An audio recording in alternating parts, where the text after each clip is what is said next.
అవనికి జరిగిన దానికి అక్షయ్ చాలా బాధపడుతూ ఉంటాడు. ఇక అవనితో వెళ్తే ఏమనుకుంటారేమో అనేది ఇంటికి వచ్చేస్తూ ఉంటాడు రాజేంద్ర ప్రసాద్తో. ఇక అవనికి అలా జరిగిందని ఆ పార్వతి అందరూ అయితే చాలా బాధపడుతూ అలా కూర్చొని ఉంటారు. అందరూ ఏంటి ఎలా ఉన్నారు, అది దానికి ఏదో చెడు జరిగినట్లుగా అనేది పల్లవి అనుకుంటూ ఉంటుంది. ఇక రాజేంద్ర ప్రసాద్ అయితే చాలా పెద్ద తప్పు చేశాను అనేది గిల్టీగా ఫీల్ అవుతూ ఉంటాడు. ఇక అక్షయ్ అయితే నాన్న మీరు చాలా పెద్ద తప్పు చేశారు. అసలు అలా చేస్తారని నేను అనుకోలేదు. మీరు అలాంటి పని చేస్తారని అస్సలు ఊహించలేదు అనైతే అంటూ ఉంటాడు. మీరు చేసింది చాలా పెద్ద తప్పు అనైతే అంటూ ఉంటాడు. నిజమేనరా అక్షయ్, నేను నిజంగా పెద్ద తప్పు చేశాను. కోపం మన శత్రువు అని అందరికీ చెప్తాను. అలాంటి కోపాన్నే కంట్రోల్ చేసుకోలేక ఒక ప్రాణాన్ని తీయడానికి వెళ్ళాను.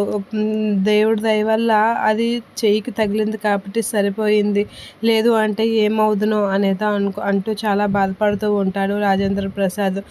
ప్రణతిని చంపడానికి వెళ్ళి అవనిని షూట్ చేయడం ఏంటో అసలు ఏటో నాకు అర్థం అవ్వడం లేదు.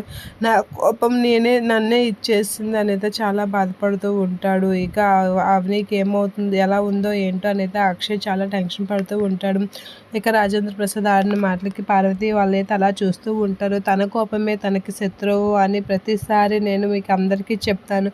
ఈసారి నా కోపాన్ని నేనైతే కంట్రోల్ చేసుకోలేకపోయాను. కంట్రోల్ చేసుకోలేక వెళ్ళి నా కూతుర్నే చంపడానికి వెళ్ళాను.